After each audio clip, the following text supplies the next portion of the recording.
So, ayun na nga guys, grabe. Bago natin panoorin yung video, talagang pinag-usapan ng international si BBM at dating loyalist at ni Percy Lapid guys. Kung ano talaga ugali ng mga Marcos at anong pakay nila sa pag-upo nila bilang mataas na katungkulan o presidente. Nag-usapan siya.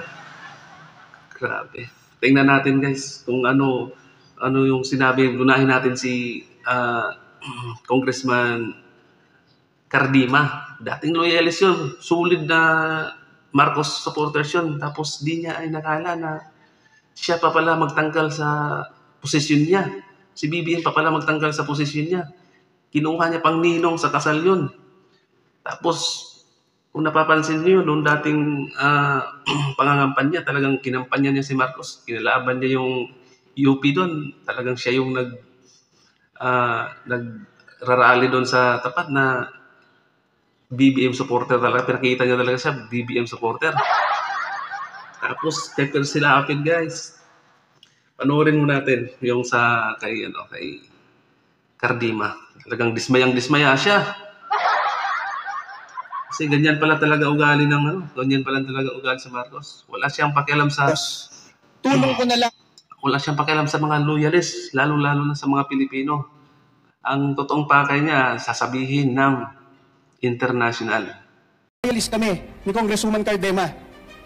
And sa namin si Ferdinand Marcos, UPROTC, and senior brad namin si Ferdinand Marcos. Kaya sa kakaunting Marcos loyalist sa UP, kami na yon, mga youth leader na Marcos loyalist. Hindi ko naisip na yung magtatanggal pa pala sa akin sa NYC nung naupo na ay si Pangulong Bongbong Marcos. Sinasabi ko na sa inyo, yan sila Marcos, yung magkakapatid na yan, hindi yan tumitingin sa loyalist. Pag nalaman pa loyalist ka, iiwasan ka niyan. Mga kaibigan, nahalata ko na yan noong pa Pangalawa, noong 2016, talagang nagkampanya kami for Bongbong Marcos. And natalo si Senator Bongbong Marcos. Ako, na-appoint ako sa National Youth Commission ni Pangulong Rodrigo Duterte simula 2017 hanggang 2021. Lahat ng activities namin sa National Youth Commission, talagang ang guest of honor si dating Senador Bongbong Marcos. Na hindi sulit talaga siya, loyalist. Kaso, trinidor din talaga siya. Trinidor din siya. Sobrang ilang taon siya sa pag-aral, Marcos loyalist siya. Tapos nung nagkaganito na, nakaupo na sa pwesto, siya pang nagtanggal. President. Tulong ko na lang sa idol ko na hindi nakaupo bilang Vice President. At wala naman yan Ang importante sa kanila paano ba tayo yayaman? Alam naman ninyo, ang pakay nila maibalik ang mga nawala sa kanila. Yan lang ang katotohanan yan. Anong binigay sa akin after 6 years of good service sa National Youth Commission na yun yung ahensya na ipinantulong ko kay Senador Bongbong Marcos? Tinanggal ako. 3 months paalis na ako. Wala man lang pasabi. Sana kung sinabihan ako, Ronald, mag-resign ka na kasi Duterte ka. Okay lang. I will abide by the guidance of President Marcos. Hindi, nalaman ko na lang sa balita, pinalitan ako. In violation of his own law. Si Presidente Marcos, tinulungan ko. Ang plano lang niya noon, Vice President. Ako nagsabi na Presidente i-file.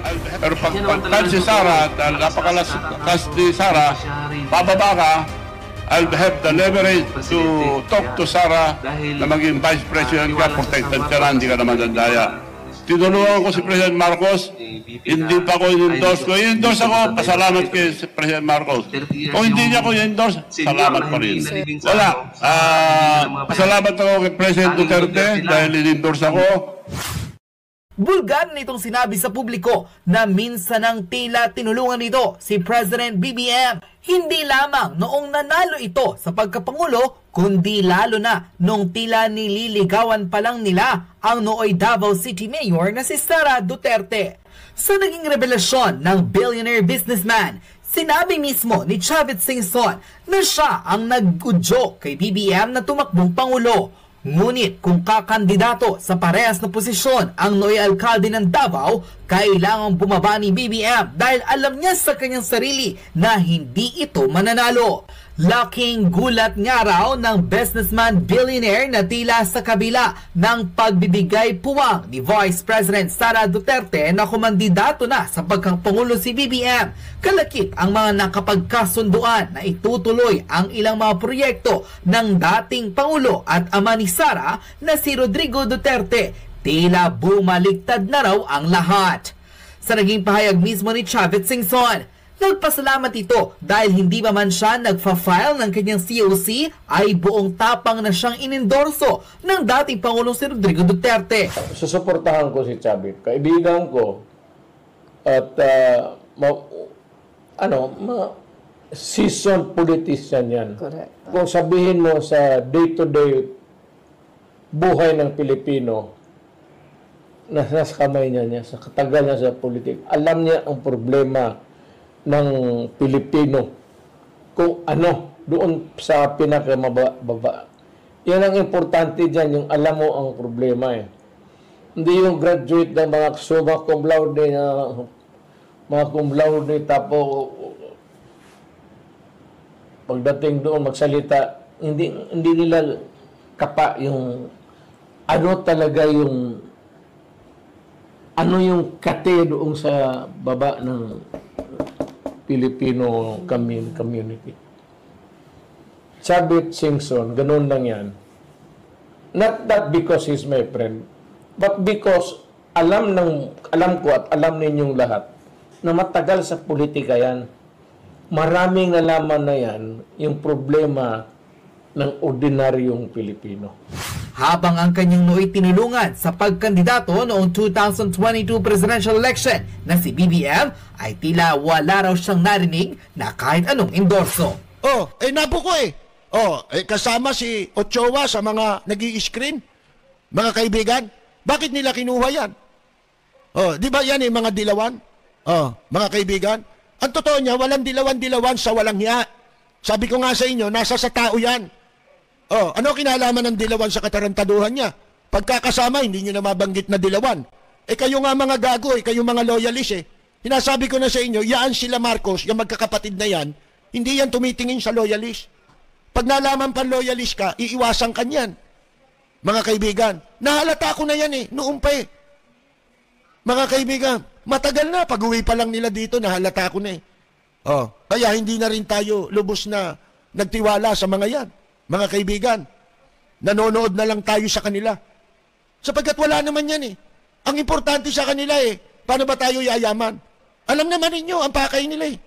Maibalik ang mga nawala sa kanila. Yan lang ang katotohanan yan. Paano mong gigibayin yung sindikato? Sige nga, ano to? Puro statement? Puro salita? Mga kaibigan? Hindi po pwede yan.